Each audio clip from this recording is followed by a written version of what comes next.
everyone, and welcome to another episode of Leadnap Gaming. Today we're going to talk about how to FPS mine, and we're going to talk about my first thoughts on the RSI Mantis. Now, if you're just here for the FPS mining guide, in the description below there's a link that'll get you there. So, the Mantis. Well, I'm excited about the Mantis, but not for the reasons that most people probably are. I don't intend to buy one, I'm not a big fan of the ship. But what I am excited about is the language of the ship. Now, this seems like something Morphologist is better equipped to talk about, but for those that don't know, every brand in Star Citizen has its own look and feel. The current RSI look, just because it was some of the first designs they did years ago, really just feels like the Drake look warmed over and painted white. Now, what we see in the Mantis is really the new language for RSI, which is still utilitarian, but it's clean. And I really like that, and I think it looks great. On the outside of the ship, it doesn't look like it's a multi-deck ship. Now, the Constellation, which I'm going to compare it to, when you look at the exterior of one, you think, man, that thing's got to be like 3 or 4 decks tall, and it's only a single deck ship. This feels appropriately thin, and I like that. I like the height that the landing gear get from the deck to the ship. It all feels appropriate for a single-seater, single-deck ship. The only real complaint I kind of have on the exterior is the 2 nacelles and their positioning. It's a great look, but it's also the look of the Starship Enterprise. And maybe putting 2 more on the bottom so that it looks more like the current Constellation series would be nice. Now, I was really excited during the Sooning because I had hoped they were going to unveil a new rework of the Constellation line showing us the Taurus, which has not been released for some reason, and doing so would kind of give us the same thing for a series of ships that everybody is really excited and loves. Now, that doesn't mean the Mantis is a bad ship. As far as the quantum interdiction thing goes, first off, I like the way that the doors that kind of protect the drive exist, and then they open up. That is awesome, and that type of detail is what we expect in Star Citizen these days. Even on the HUD, I like the way that that was displayed, and it's clean. Now, this is the new HUD you're looking at, which is currently only seen on the Gladius, so its inclusion here is really a big deal. I like the way that you kind of have to turn it on, and then you have to charge it. Then once it's charged, which takes a while, you deploy it when you're ready. And from there, it automatically goes into the preventing other ships from flying away. Awesome. From there, I like that it has a really long cooldown. Now, I am hoping that in the technical release they gave for this, that 20-kilometer prevention zone is a typo. I feel like you should only be able to prevent ships from jumping back into quantum inside their turret range, right? Because that's their way to get you off and get away. On the inside of the ship, well, they hit it out of the park for me. First off, this new style lift they gave it, I really like. I think they did a great job with that. The kind of fixed strut look on it, fantastic. And I also like that you don't press the floor now to get it to go up, which if you ever did package missions was a royal pain. On the inside, they captured what they caught on the Ballista and the Terrapin, which are both anvil, but RSI is kind of putting their own spin on it, and I like it. What is that? Well, when you get on one of those ships, right, when you get on the Terrapin, the scanning seat, and the power off state has red lights on it, your eye is drawn to the kind of power seat that does what the ship is for. The same is true in the Ballista of the gunner seat. So now on the Mantis, right, when you get on, the orange highlighting from the lights on the pilot's chair, I love that. The power off light states in Star Citizen are some of my favorite things because they do such a good job with the lighting effects, and you're seeing it here. So everything in the front I actually really like. So you get in and right away again we see the iconic RSI Canopy, and that is how you know you're looking at an RSI ship. What's gone are all the struts that made it really hard to see out of those, and what's in are nice clean utilitarian struts and this beautiful shaped glass that feels futuristic. You can see everything again, and that's huge. I love it. The only thing is it does seem a little long, a little big for a single-seater ship, but I'm not going to nitpick it. It is what it is. I also like the way now the MFDs are connected to the seat, similar to how they are on the Constellations, but now with the kind of dual MFD, I think it's a nice, clean, sharp look. and it doesn't interfere with kind of what they've done in this space. In fact, everything in the front of the ship, huge fan of. In the middle section, it does feel a little wider than it probably should be. The component axes don't work. That's unfortunate to me. I really would have liked to have seen more of those component spaces work like we get to see on the Warden. The bed, great. That's nice and tucked in there.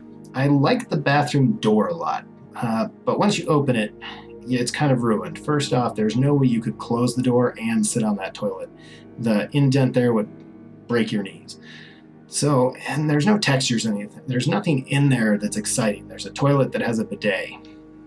Just not feeling it. But I do like the door and the way that it just looks like a regular paneling until you open it. I also like the tiny little kitchenette. I think they hit that all out of the park. Again, I love the little elevator. They got all of that right so well, and I really did like that. So, like I said, the Mantis, it's not a ship that I'm going to own, but it is a ship that I'm kind of excited about the language and the work they put into it. It does feel a little rushed into production. It's missing some of the little details, but gone are things like the electrical cord running across the floor randomly and stuff like that. They've cleaned it up, and I do really like that. So now let's go ahead and talk about FPS mining. This is coming in with the advent of caves, and it's all really exciting. To get started, all you're going to need to do are buy the supplies. Now, you can purchase the supplies all together at Hurston from Tamanay & Sons on Lorville, and I do recommend that. That's where I originally did it. We're getting a lot of, with the latest PTU patch though, a lot of these interdictions. So this time around I actually bought them at Olisar. You can buy the ruck at Olisar. You can actually buy the mining attachments at Olisar, but you have to go to Levski to buy the utility gun. So when you're trying to buy this stuff, the rucksack is actually torso armor. You're going to find it under the torso section in the armor screen. Now, the mining tool is a weapon and not a utility item, which is kind of weird. And the attachments are in the attachments screen under weapons instead of, again, in utility. When you buy these, you will have to equip them all together in your equipment manager and your Mobi-Glass. So next up, you just need to run down to a cave somewhere. These aren't the only places you can mine, but from a time is money perspective, it certainly is. If you don't know where a cave is, you can look for investigation missions, and those will show you where one is. And likewise, there's known mines, and I'm going to call them known mines, but they're on Daymar, Aberdeen, and Hurston, and they're usually found if you quantum to an outpost that says it's closed, you'll find it somewhere in the near vicinity. Likewise, as you're going down to the planet, enjoy the new atmospheric effects that are coming in. It makes going down to the planets that much cooler. So once you arrive, you're ready to head down into the depths. As always, I recommend as you do so, doing a left or right side search to maintain your bearings. Be cautious of drop-offs, and be on the lookout for areas you have to crawl under. Now, there is bioluminescent stuff in the caves, so you should turn your flashlight off every now and then to take a look. Once you spot a rock with a gem vein on it, it's time to mine. So first, again, you're going to need to equip your mining tool as your utility item, and make sure it has the mining attachment on it. Press 4 to remove it from your belt. Now, right-click to open the tool scanner and point it at your desired rock. I recommend letting the scan complete first. It's automatic, and it's this bar right here.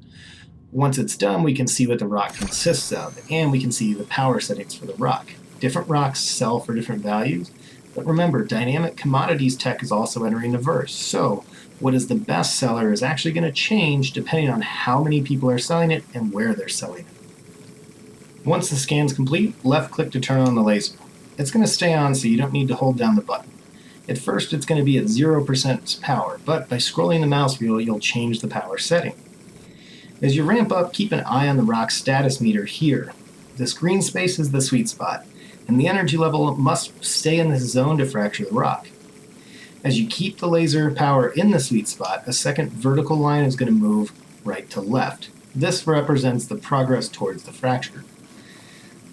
When the line gets all the way to the left on the meter, the rock will shatter. If your power goes above or below the green lines, the progress will stop and eventually go backwards. Importantly, make sure not to go above into this red zone, because if you do so, the rock will explode, probably killing you. You can modulate the laser's power and the rock's energy by controlling the laser power, but you can also do so by controlling how close you are to the rock. Standing further back will reduce the power. Likewise, Just putting the beam off the rock for a second can allow it to cool. This is a good practice to have when you're getting really close to fracturing it. It's also really good to practice all of these different techniques because some rocks are as easy as put the power on, set it to the right power, and maintain. Others, however, are volatile. The power is going to bounce around like mad, and that later type is going to require a lot more effort to maintain that margin to get it to fracture. Once the rock fractures, look for the gems to be thrown around in the blast. Pick those up and store them, and move on to the next rock. As far as storing things go, do know that if you change your armor with stuff loaded in your rucksack, the rucksack will empty itself and you'll lose those items. Now, like I said before, it's always a good idea to methodically enter and search caves because that way, once you're full, it's easy to find your way back out to sell. Now, a quick note, caves have become the new PvP zone, and there have been a lot of gun battles and stuff like that taking place. Some miners have pulled 44,000 UEC in a single mining run, so as a result, controlling caves has become big business. This is the new jump town of sorts. So it's important to remember on your way down, announce your intentions if need be. Now, you can hear other people mining by the booms that'll echo through the caves. You can also hear people approaching because you'll hear their ship echoing through the cave. Once you get ready to sell, you can go to almost any port that will accept those items. Right now, the best places to go are Al-Asar, Area 18, and Loreville. If you go to Loreville, you can sell at the admin office rather than the HD trading floor, depending on which direction you want to go. It will show up as personal inventory, and you sell like you would sell any other cargo. Have any other mining tips? Throw them in the comments section below, and don't forget about our ship giveaway this month. Also, check out other videos for details on how to win a Drake Loot and Scoop package with the Pirate Livery from Dark Peak Entertainment. As always, don't forget to like this video and our Facebook page, hit subscribe if you haven't, and I'll catch you all next time.